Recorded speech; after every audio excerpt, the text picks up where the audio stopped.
नमस्कार मित्रों। मुश्किल समय हमें कमजोर नहीं बनाता, बल्कि हमारे धैर्य और आत्मबल की परीक्षा लेता है। जो लोग चुनौतियों से डरकर हार मान लेते हैं वे जीवन में आगे नहीं बढ़ पाते, जबकि जो डटकर उनका सामना करते हैं वही सच्ची सफलता हासिल करते हैं। हर परेशानी के पीछे कोई ना कोई सीख छिपी होती है जो हमें पहले से अधिक समझदार और मजबूत बनाती है। हमें यह याद रखना चाहिए कि बुरा समय हमेशा के लिए नहीं रहता, यह भी बीत जाता है और इसके बाद एक नया सवेरा हमारा इंतजार कर रहा होता है। अगर हम सकारात्मक सोच रखें, सही दिशा में प्रयास करें और धैर्य बनाए रखें तो कोई भी कठिनाई हमें आगे बढ़ने से रोक नहीं सकती।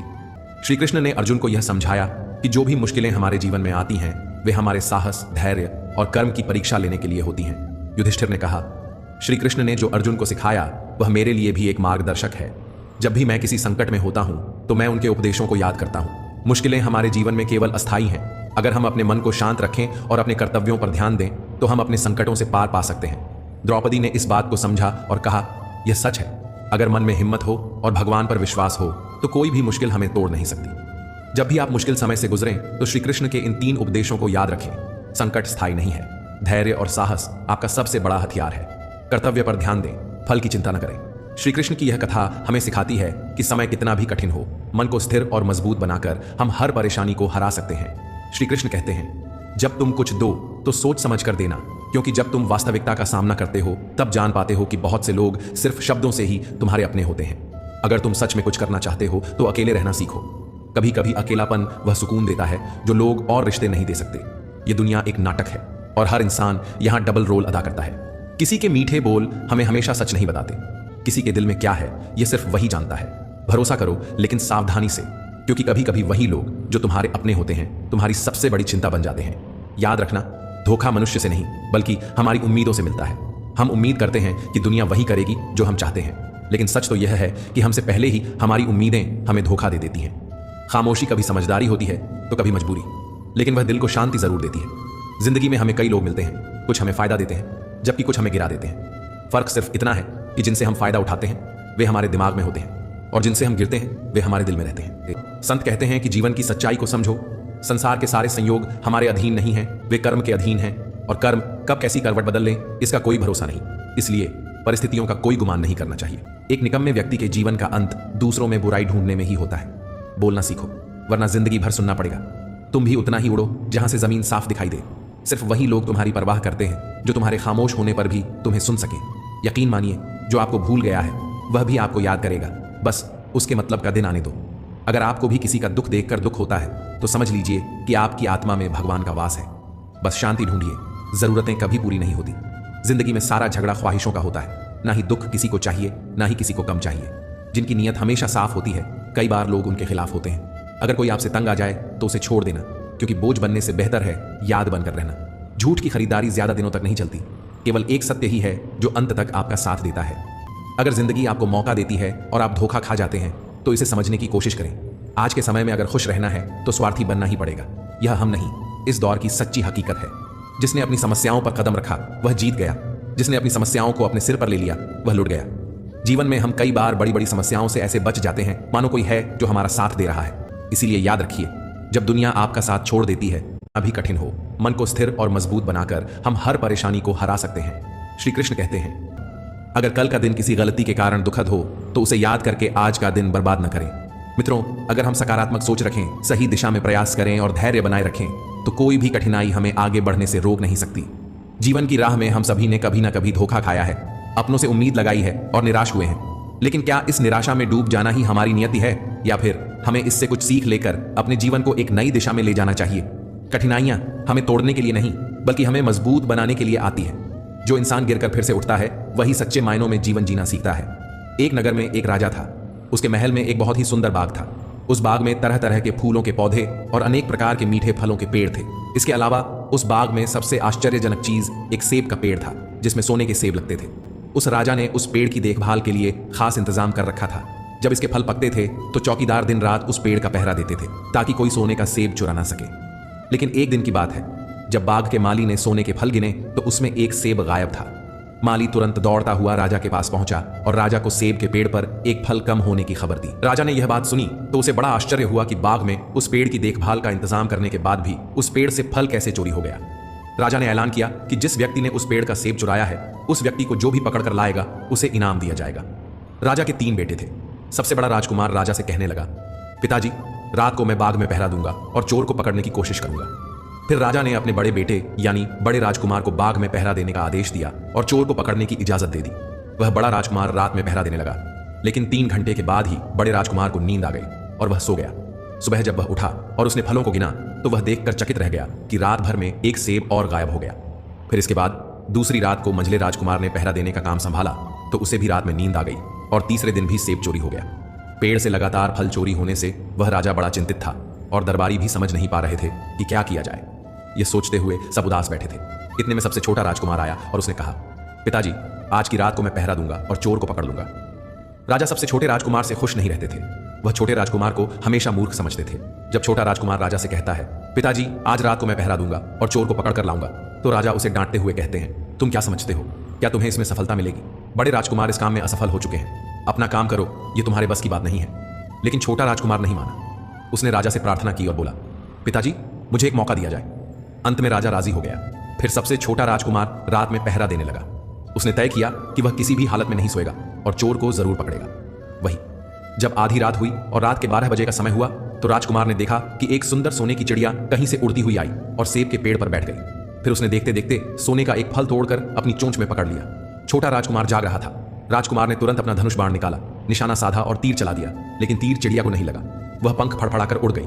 राजकुमार का तीर उस चिड़िया के पंख पर लगा और एक सोने का पंख टूटकर जमीन पर आ गिरा। दूसरे दिन सुबह राजकुमार ने राजा को सारी बात बता दी और वह सोने का पंख राजा के सामने रख दिया। पंख इतना सुंदर और कीमती था कि राजा उसे देखता ही रह गया। राजा ने कहा, अगर उस चिड़िया का एक पंख इतना सुंदर है तो चिड़िया कितनी सुंदर होगी। मैं चाहता हूं कि उस चिड़िया को पकड़ कर लाओ। फिर सबसे पहले बड़ा राजकुमार इस काम के लिए रवाना हुआ। चलते चलते वह एक जंगल में पहुंचा जहां उसने एक हिरनी को एक पेड़ के नीचे आराम करते देखा। राजकुमार ने शिकार के लिए मौका देखकर तीर अपने धनुष पर चढ़ा लिया। वह तीर छोड़ने ही वाला था कि हिरनी ने चिल्लाकर कहा, राजकुमार, मुझे मत मारो। मुझे पता है कि आप सोने की चिड़िया की खोज में निकले हो। आप मेरी राय मानो तो आपका काम जल्दी पूरा हो जाएगा। आप इसी रास्ते से सीधे चले जाओ। शाम होने पर आप एक गांव में पहुंचोगे। वहां आपको आमने सामने 2 सराय मिलेंगी। उनमें से एक सराय खूब सजी सजाई होगी और दूसरी सराय बहुत ही भद्दी दिखाई देगी। आप एक काम करना, जो सराय बहुत सजी सजाई और सुंदर दिखाई दे उसमें मत जाना। यदि आप ऐसा करोगे तो आपका काम बहुत ही आसानी से हो जाएगा। हिरनी की बात सुनकर बड़े राजकुमार को हंसी आ गई और उसने चिल्लाकर कहा, भाग जा यहां से, मुझे तुम्हारी सलाह की जरूरत नहीं है। ऐसा कहकर बड़े राजकुमार ने हिरनी पर तीर छोड़ दिया, लेकिन हिरनी बहुत चालाक थी। वह बचकर भाग गई। बड़ा राजकुमार आगे चला गया। शाम को जब वह एक गांव में पहुंचा तो उसने देखा कि सड़क के किनारे सचमुच 2 सराय थीं। उनमें से एक सराय सजी सजाई थी और उसके अंदर से लोगों के नाचने गाने की आवाज आ रही थी, जबकि दूसरी सराय बहुत भद्दी थी और वहां अंधेरा था। राजकुमार ने हिरनी की बात पर गौर नहीं किया और सजी सजाई सराय में ठहर गया। थोड़ी देर में वह भूल गया कि वह असल में सोने की चिड़िया की खोज में निकला था। जो भी व्यक्ति सजी सजाई सराय के अंदर जाता था वह अपने असली काम को भूल जाता था। इसी कारण राजकुमार भी उस चिड़िया के बारे में भूल गया। उधर राजमहल में जब काफी समय बीत गया और बड़ा राजकुमार नहीं लौटा तो मंझला राजकुमार अपने पिताजी से अनुमति लेकर सोने की चिड़िया की खोज में चल पड़ा। वह भी उसी तरह चलते चलते जंगल में पहुंचा। वहां उसे वही हिरनी मिली और उसने मंझले राजकुमार को भी वही बात बताई जो बड़े राजकुमार को बताई थी। मगर मंझले राजकुमार ने भी हिरनी की बात पर कोई ध्यान नहीं दिया और उसे वहां से भगा दिया। चलते चलते जब शाम को वह गांव में पहुंचा तो बड़े राजकुमार की तरह ही सजी सजाई सराय में ठहर गया। वहां के नाच गाने के रंग में मस्त होकर वह भी अपना काम भूल गया। यहां तक कि उसे घर लौटने की भी सुध नहीं रही। इस तरह 2 दिन बीत चुके थे, लेकिन दोनों भाई अभी तक महल लौटकर वापस नहीं आए थे। अंत में सबसे छोटे राजकुमार ने राजा से कहा, पिताजी, मैं सोने की चिड़िया की खोज में जाऊंगा। राजा को विश्वास नहीं हुआ और वह कहने लगे, जब तुमसे बड़े दोनों राजकुमार इस काम में सफल नहीं हुए तो तुम्हें सफलता कैसे मिल सकेगी। लेकिन छोटे राजकुमार ने जिद की। उसके बार बार आग्रह करने पर राजा ने अपने छोटे राजकुमार को इजाजत दे दी। छोटा राजकुमार तैयार होकर सोने की चिड़िया की खोज में निकल गया। वह भी चलते चलते जंगल में पहुंच गया। उसे भी वहीं हिरनी मिली। राजकुमार ने हिरनी की बात को ध्यान से सुना तो हिरनी से कहा, ठीक है, तुम जैसा कहती हो मैं वैसा ही करूंगा। अब तुम जाओ, मैं तुम्हें नहीं मारूंगा। मैं तुमसे बहुत खुश हूं और तुम्हारी मदद करूंगी। मैं तुम्हें उस सराय तक पहुंचा देती हूं जहां तुम्हें रुकना है। वहां से तुम्हारा काम बहुत ही आसान हो जाएगा। वहां राजकुमार ने हिरनी की सलाह मानकर छोटी और पुरानी सराय में ही अपना डेरा डाल दिया। वह सजी सजाई सराय में नहीं गया और उससे काफी दूर रहा। दूसरे दिन सुबह उठकर जब वह आगे बढ़ा उसे वही हिरनी फिर से रास्ते में मिल गई। हिरनी ने उससे कहा, अब मैं तुम्हें बताती हूं कि आगे तुम्हें क्या करना है। हिरनी ने कहा, तुम सीधे चल, तुम सिपाहियों से डरना मत और सीधे अंदर चले जाना, क्योंकि उस समय वे सिपाही सो रहे होंगे। तुम बेधड़क होकर किले में घुस जाना और उनके कमरों को पार करते हुए उस जगह पहुंच जाना जहां लकड़ी के एक मामूली पिंजरे में सोने की चिड़िया बंद होगी। वहां पहुंचकर तुम चिड़िया को पिंजरे समेत उठाकर किले से बाहर ले आना। लेकिन एक बात याद रखना, चिड़िया के पिंजरे के पास ही एक बहुत सुंदर सा सोने का पिंजरा भी दिखाई देगा। तुम भूलकर भी सोने की चिड़िया को उस सोने के पिंजरे में मत रखना। यदि तुम ऐसा करोगे तो बाद में पछताओगे। पर बिठाया और थोड़ी ही देर में उसे किले के पास पहुंचा दिया। राजकुमार ने किले के पास जाकर देखा कि सचमुच सिपाही सो रहे थे। फिर वह बिना डरे हुए सीधा महल में घुस गया और थोड़ी ही देर में उस कमरे में जा पहुंचा जहां सोने की चिड़िया एक पिंजरे में बैठी हुई थी। उस पिंजरे के पास ही सोने के 3 सेब पड़े हुए थे। उन तीनों सेबों को देखकर राजकुमार ने तुरंत पहचान लिया कि ये वही सोने के सेब हैं जो उसके पिता के बाग में थे। उस सुंदर सोने के पिंजरे को देखकर छोटे राजकुमार के मन में लालच आ गया। उसने सोचा कि सोने की चिड़िया के लिए यही पिंजरा ठीक रहेगा। वह हिरनी की चेतावनी भूल गया और चिड़िया को लकड़ी के पिंजरे से निकालकर सोने के पिंजरे में रख दिया। लेकिन जैसे ही चिड़िया नए पिंजरे में आई, वह जोर जोर से शोर मचाने लगी। राजकुमार पिंजरे को उठाकर कमरे से बाहर भी नहीं निकल पाया था कि चिड़िया के शोर से सिपाही कमरे में आ गए। उन्होंने राजकुमार को पकड़ लिया। वह चिड़िया को उठाकर लाने ही वाला था कि उसकी नजर पास में रखे एक सुंदर सोने के पिंजरे पर पड़ गई। सिपाहियों ने छोटे राजकुमार को पकड़कर राजा के दरबार में पेश किया। राजा ने पूछा, तुम मेरे महल में चोरी करने क्यों आए थे? राजकुमार ने सारी सच्चाई राजा को बता दी। उसकी बात सुनकर राजा क्रोधित होकर बोला, तुम मेरे महल में चोरी करने आए थे, मैं तुम्हें माफ नहीं कर सकता।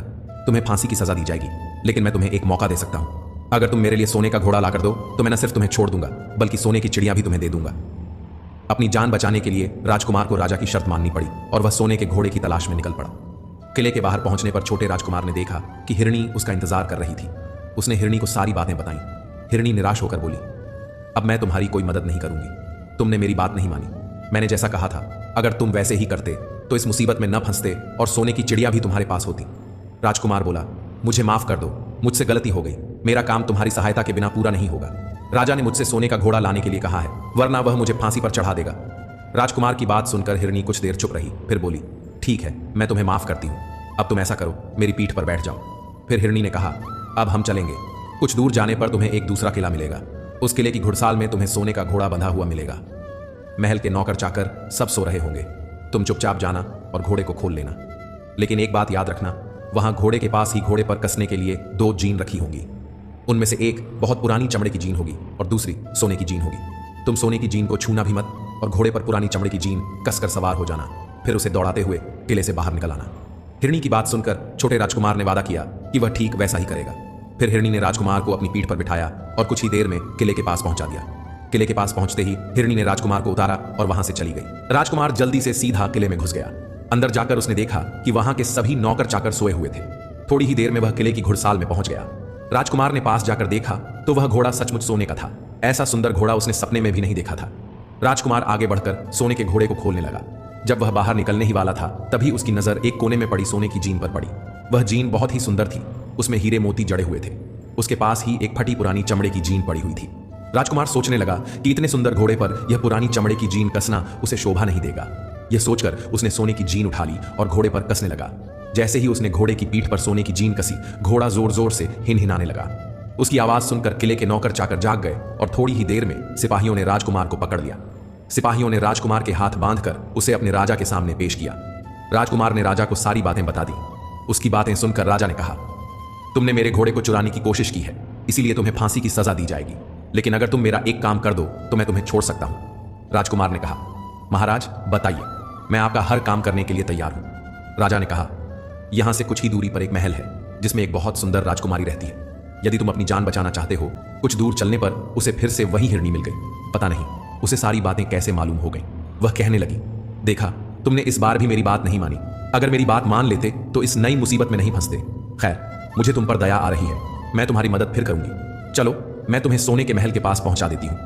हिरनी ने आगे कहा, महल के बाहर ही कहीं छिपे रहना। जब शाम के समय राजकुमारी तालाब में नहाने के लिए बाहर आए तो तुम आगे बढ़कर उसका हाथ पकड़ लेना और डरना मत। जैसे ही तुम उसे छुओगे, वह तुम्हारे साथ आने के लिए तैयार हो जाएगी। लेकिन एक बात याद रखना, तुम उसे वहां से सीधे अपने साथ ले आना। उसे वापस महल में मत जाने देना। राजकुमारी तुमसे कहेगी कि वह अपने माता पिता से मिलकर आना चाहती है, लेकिन तुम उसकी बातों में मत आना, वरना फिर से मुसीबत में फंस जाओगे। लेकर आओ। अगर तुम यह काम कर दोगे तो इनाम में मैं तुम्हें यह सोने का घोड़ा दे दूंगा। महल के पास पहुंचते ही राजकुमार एक पेड़ के पीछे छिपकर बैठ गया। शाम को जब राजकुमारी नहाने के लिए किले से बाहर आई तो राजकुमार ने हिम्मत करके आगे बढ़कर उसका हाथ पकड़ लिया। जैसे ही उसने राजकुमारी को छुआ, वह तुरंत उसके साथ चलने के लिए तैयार हो गई। उसने कहा, राजकुमार, तुम मुझे जहां भी ले जाना चाहोगे मैं तुम्हारे साथ चलूंगी, लेकिन मुझे थोड़ी देर के लिए अपने माता पिता से मिलकर आने दो। राजकुमार को तुरंत हिरनी की बात याद आई। उसने कहा, नहीं, ऐसा नहीं होगा। तुम्हें अभी मेरे साथ चलना पड़ेगा। कि राजकुमार उसका रोना नहीं देख सका और उसका मन पिघल गया। आखिरकार वह राजी हो गया और बोला, ठीक है जाओ, लेकिन जल्दी आ जाना। लेकिन राजकुमारी ने जैसे ही किले में कदम रखा, किले के अंदर जाते ही उसने पहरेदारों को आवाज लगाई और उन्होंने राजकुमार को पकड़ लिया। राजकुमार बहुत पछताया, लेकिन अब कुछ नहीं हो सकता था। सिपाहियों ने उसे राजा के सामने पेश किया। राजा बहुत निराश हुआ। उसने तुरंत आदेश दिया, इस राजकुमार को फांसी पर चढ़ा दिया जाए। फांसी का आदेश सुनकर राजकुमार रोने और गिड़गिड़ाने लगा। इस पर राजा ने थोड़ी देर सोच विचार किया और कहा, मैं अपना आदेश वापस नहीं ले सकता, लेकिन अगर तुम मेरा एक काम कर दो तो तुम्हारी जान बच सकती है। राजकुमार ने तुरंत कहा, ठीक है महाराज, जो भी कहेंगे मैं करूंगा। राजा ने कहा, हमारे किले के ठीक सामने एक बहुत बड़ा पहाड़ है। इसके कारण हमारे किले की सुंदरता नष्ट होती है। यदि तुम 8 दिन में इस पहाड़ को खोदकर साफ कर दो तो हम तुम्हें क्षमा कर देंगे और राजकुमारी से विवाह भी करवा देंगे। राजकुमार किले के बाहर आकर पहाड़ को देखने लगा। उसके हाथ में एक छोटी सी कुदाली थी। उसे समझ नहीं आ रहा था कि इतना बड़ा पहाड़ वह 8 दिन में कैसे खोदेगा। फिर भी अपनी जान बचाने के लिए उसने पहाड़ को खोदना शुरू कर दिया। धीरे धीरे 7 दिन बीत गए। लगातार खोदने के बावजूद वह पहाड़ का सिर्फ एक कोना भी नहीं खोद सका। राजकुमार दुखी होकर बैठ गया। अब उसे खुद पर बहुत क्रोध आ रहा था। वह मन ही मन सोच रहा था, अगर मैंने हिरणी की बात मानी होती तो कितना अच्छा होता। हिरणी ने हमेशा सही सलाह दी, लेकिन मैंने उसकी बात नहीं मानी और नई नई मुसीबतों में फंसता गया। सामने वही हिरणी खड़ी थी। हिरणी मुस्कुराकर बोली, कैसा हाल है? इस बार तो तुम्हारी मदद करने की मेरी बिल्कुल इच्छा नहीं थी, लेकिन मैं 7 दिन से तुम्हें पहाड़ खोदते हुए देख रही हूँ। मुझे तुम पर दया आ गई, इसलिए मैं तुम्हारी मदद के लिए आई हूँ। अब तुम बहुत थक चुके हो, जाओ और सो जाओ। मैं थोड़ी ही देर में तुम्हारा काम पूरा कर दूं। इस बार राजकुमार ने तय कर लिया था कि वह अब से वही करेगा जो हिरणी कहेगी। वह चुपचाप उठकर एक तरफ सोने चला गया। कुछ ही देर में उसे नींद आ गई। सुबह जब वह सोकर उठा तो अपनी आंखों पर विश्वास नहीं कर सका। वहां कहीं भी पहाड़ का नामो निशान नहीं था, बल्कि महल का सुंदर दृश्य दिखाई दे रहा था। राजकुमार सीधा राजा के पास पहुंचा। राजा उसके काम से बहुत खुश हुआ और उसने तुरंत अपने वादे के अनुसार राजकुमार का विवाह राजकुमारी से करवा दिया। आशीर्वाद लेकर राजकुमार और राजकुमारी आगे निकल पड़े। कुछ दूर चलने पर फिर वही हिरणी मिली। वह मुस्कुराकर बोली, बधाई हो राजकुमार। राजकुमारी के साथ तुम्हें देखकर मुझे बहुत खुशी हो रही है, लेकिन अब तुम्हें सोने का घोड़ा और सोने की चिड़िया भी प्राप्त करनी चाहिए, क्योंकि वे दोनों तुम्हारे ही लायक हैं और तुम उन्हें आसानी से प्राप्त कर सकते हो। राजकुमार बोला, लेकिन भला मुझे सोने का घोड़ा और सोने की चिड़िया कैसे मिलेंगी?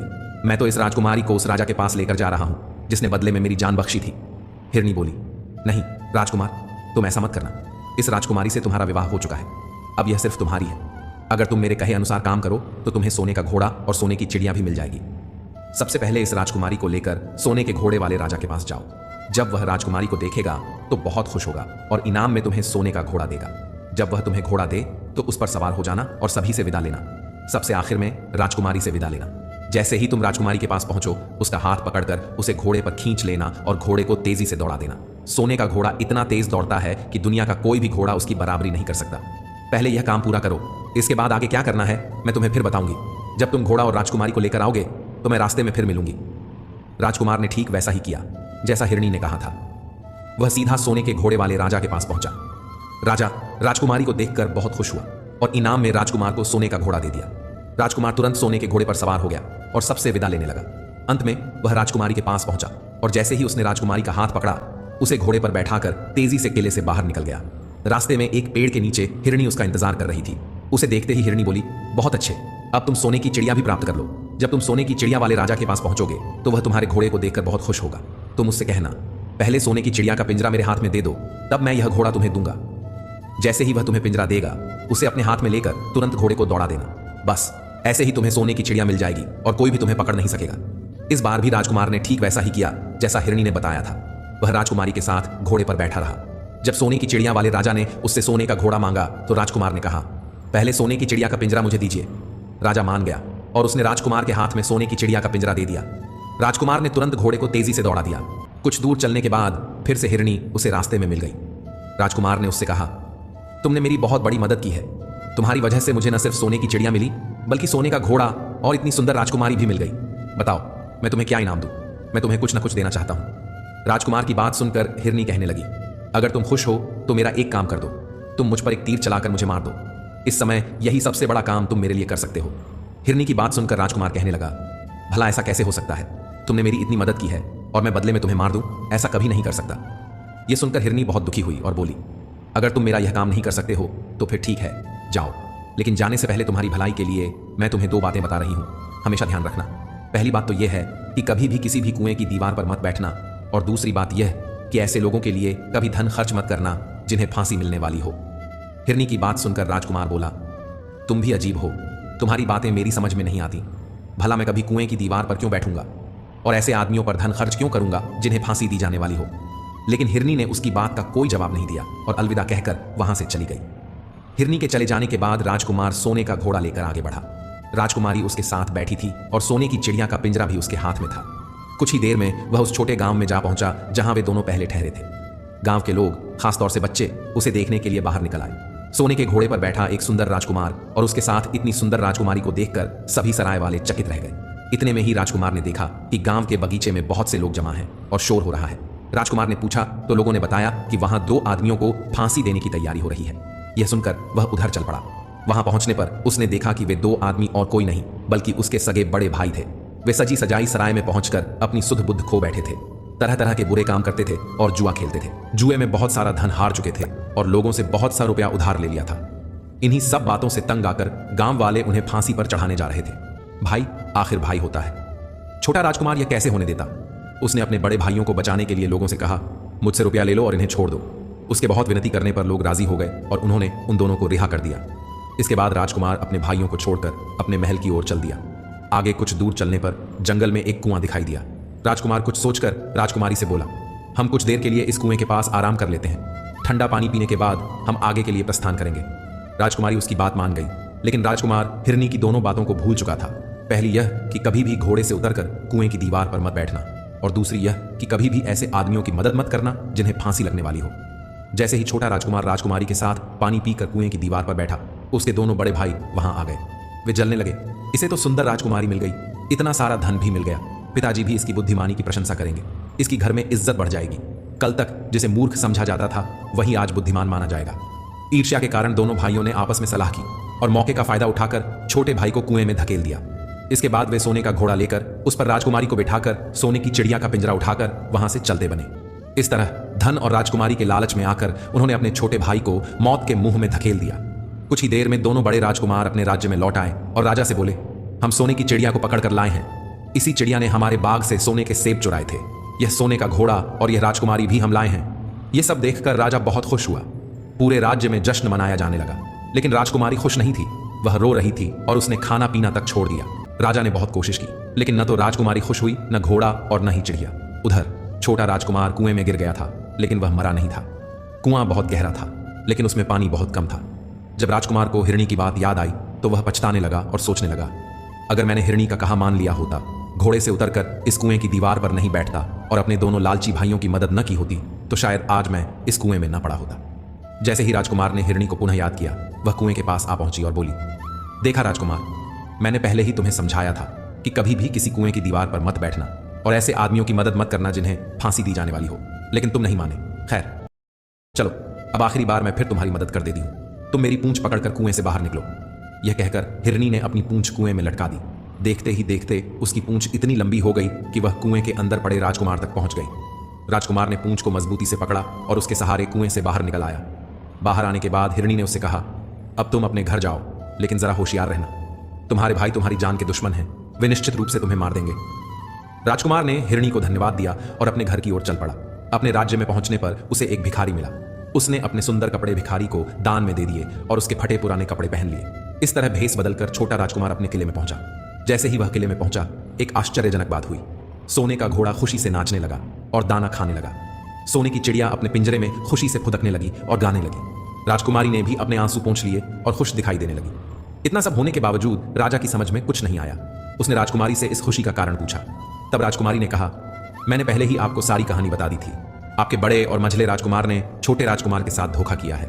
उन्होंने आपके साथ भी धोखा किया है, लेकिन अब आपका छोटा राजकुमार यहाँ आ चुका है, इसलिए मुझे बहुत खुशी हो रही है। उसी के साथ मेरी शादी हुई थी और मैं उसी के साथ खुश रह सकती हूँ। यह कहकर राजकुमारी ने सामने खड़े मैले कुचैले कपड़े पहने एक व्यक्ति की ओर इशारा किया और बोली, महाराज वह देखिए, आपका छोटा राजकुमार खड़ा है। राजा ने भी अपने छोटे बेटे को पहचान लिया और उसके बारे में अपनी राय बदल ली। वह सोचने लगा, मेरा छोटा बेटा मूर्ख नहीं बल्कि सबसे होनहार और बुद्धिमान है। अब वह उसे बहुत ही समझदार और बहादुर मानने लगा और अपने सबसे छोटे बेटे से सबसे अधिक प्रेम करने लगा। इसके बाद राजा ने छोटे राजकुमार को राजगद्दी पर बिठाने का निश्चय किया।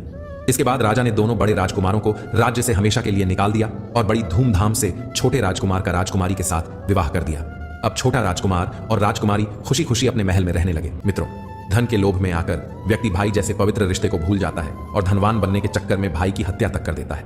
मगर राजकुमार के भाइयों की तरह जो व्यक्ति ऐसा करता है, एक दिन उसका सर्वनाश हो जाता है। श्री कृष्ण कहते हैं, व्यक्ति के विनाश के 5 कारण होते हैं: नींद, क्रोध, भय, थकान और काम टालने की आदत। छल कपट से कमाया गया धन हमेशा दुख ही देता है। खामोश रहने से बड़ा कोई जवाब नहीं है और माफ कर देने से बड़ी कोई सजा नहीं है।